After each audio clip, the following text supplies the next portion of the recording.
بسم اللہ الرحمن الرحیم۔ شروع اللہ کے نام سے جو نہایت مہربان اور رحم والا ہے۔ السلام علیکم۔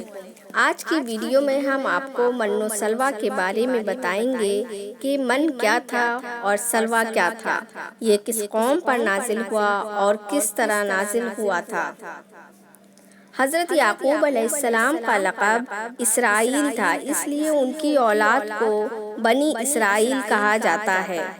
ان کے 12 بیٹوں میں سے حضرت یوسف علیہ السلام کو نبوت اور ملک مصر کی بادشاہی ملی۔ یہ 12 بھائی حضرت یوسف علیہ السلام کے زمانے میں مصر کے اس علاقے میں آباد ہوئے جو دمیاط اور قاہرہ کے درمیان ہے، جسے جاشان کہا جاتا ہے۔ ان کا اصل مسکن کنعان یعنی فلسطین تھا۔ حضرت یوسف علیہ السلام کے بعد بھی بنی اسرائیل مصر پر عرصہ دراز تک فرما روائی کرتے رہے۔ اس کے بعد مصر کے اصل باشندوں یعنی قبطیوں نے ایک انقلاب برپا کر کے حکومت چھین لیا۔ دھیرے دھیرے ان پر سختیاں اور مظالم بڑھانے لگے۔ فرعون کے 19ویں خاندان کے دور حکومت میں بنی اسرائیل پر مزید مظالم کے پہاڑ توڑ جانے لگے۔ ان کے نئے پیدا ہونے والے لڑکوں کو قتل کر دیا جاتا تھا اور لڑکیوں کو زندہ رکھ کر ہوش سنبھالتے ہی قبطیوں کے تسلط میں دے دیا جاتا تھا۔ مردوں کو غلام بنا کر جانوروں کی طرح رکھا جاتا تھا۔ ان حالات میں اللہ تعالیٰ نے موسیٰ علیہ السلام کو بنی اسرائیل میں ہی نبوت و رسالت دے کر بھیجا اور ان کے ذریعے بنی اسرائیل کو فرعونیوں کی لگ بھگ 450 برس کی غلامی سے نجات دلایا۔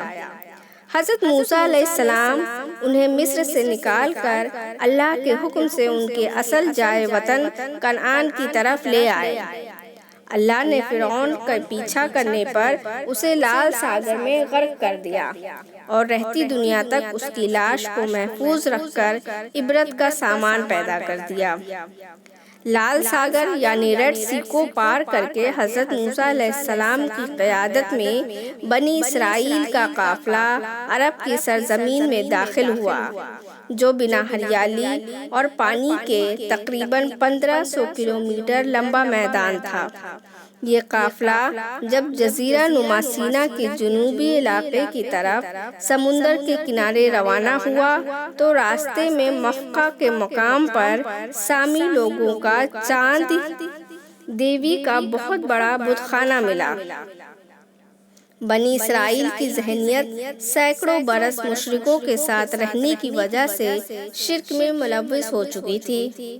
انہوں نے بت خانہ کو دیکھ کر موسیٰ علیہ السلام سے فرمائش کی کہ ہمارے لیے بھی کوئی ایسی ہی دیوی کی مورتی بنوا دیں جس کی ہم عبادت کریں۔ آپ علیہ السلام نے ان کو بہت ڈانٹا پھٹکارا، بت پرستی کے لیے سختی سے منع کیا اور ایک اللہ کی عبادت کی تبلیغ کی۔ یہ میدان کوہ طور کے دامن تک پھیلا ہوا تھا۔ پانی کہیں نہ پا کر بہت گھبرائے، کہنے لگے ہم تو بنا پانی کے تڑپ تڑپ کے مر جائیں گے، کوئی انتظام کیجیے۔ حضرت موسیٰ علیہ السلام نے اللہ سے دعا کی، وحی آئی کہ اپنا عصا یعنی اپنی لاٹھی پہاڑی زمین پر مارو۔ حضرت موسیٰ علیہ السلام نے تعمیل ارشاد میں 12 مقام پر اپنے عصا سے ضرب لگائی تو فوراً پہاڑی سے 12 چشموں کے سوتے پھوٹ پڑے۔ بنی اسرائیل کے 12 قبیلوں میں آپ نے ایک ایک چشمہ پانی کے لیے الاٹ کر دیا۔ پانی کے یہ چشمے لال ساگر کے پوربی کنارے کے بیابان میں اب عیون موسیٰ کے نام سے مشہور ہیں۔ ان کا پانی سوکھ گیا ہے، باس کے نشانات بھی مٹ گئے ہیں۔ اب کھانے کا مسئلہ آیا، پورا علاقہ اجاڑ بیابان تھا۔ حضرت موسیٰ علیہ السلام نے اس کے لیے بھی دعا کی۔ اللہ نے فرمایا، موسیٰ تمہاری دعا قبول ہوئی۔ جب رات بیت گئی اور صبح ہوئی تو لوگوں نے دیکھا کہ جھاڑیوں پر مسور کے دانوں کے برابر دور دور تک بکھری ہوئی ہیں، جو کھانے میں شہد کی طرح میٹھی، انتہائی لذیذ اور وٹامن سے بھرپور تھی۔ یہ من تھا، اس کو من کہتے تھے۔ دن میں تیز ہوا چلتی، جھنڈ کے جھنڈ بٹیر تھوڑی ہی دیر میں زمین پر اتر کر پھیل جاتے۔ بنی اسرائیل انہیں آسانی سے ہاتھوں سے پکڑ کر اور بھون بھون کر کھاتے۔ یہ سلوہ تھا۔ اللہ تعالیٰ نے موسیٰ علیہ السلام کے ذریعے بنی اسرائیل کو تنبیہ کی کہ اپنی ضرورت کے مطابق ان نعمتوں یعنی من اور سلوہ کا استعمال کریں، انہیں ضائع نہ کریں، نہ ہی دوسرے دن کے لیے اکٹھا کریں۔ ہم انہیں روزانہ یہ نعمت عطا کرتے رہیں گے۔ کھانے اور پینے سے جب اطمینان ہو گیا تو بنی اسرائیل نے تیسرا مطالبہ یہ کیا کہ ہمارے لیے نہ تو مکانات ہیں نہ ہی سایہ دار درخت ہیں، اتنی سخت گرمی میں ہم کس طرح زندہ رہ سکتے ہیں؟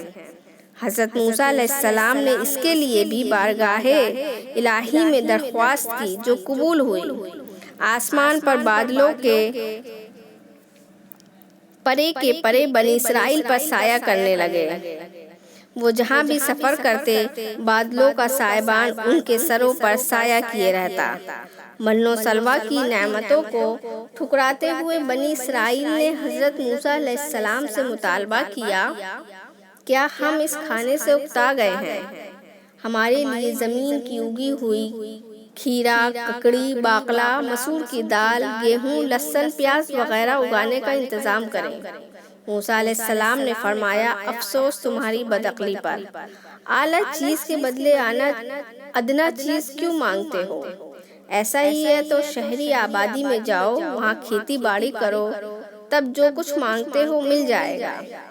آخر وہ اللہ کے غضب کے مستحق ہو گئے، ذلت، پستی اور بدحالی ان پر مسلط ہو گئی۔ یہ تھا قصہ من و سلوہ کا جو بنی اسرائیل قوم کے اوپر اترا تھا۔ مزید اس طرح کی ویڈیو کے لیے ہمارے ساتھ جڑے رہیں۔ انشاءاللہ اگلی ویڈیو میں پھر ملیں گے۔ اللہ حافظ۔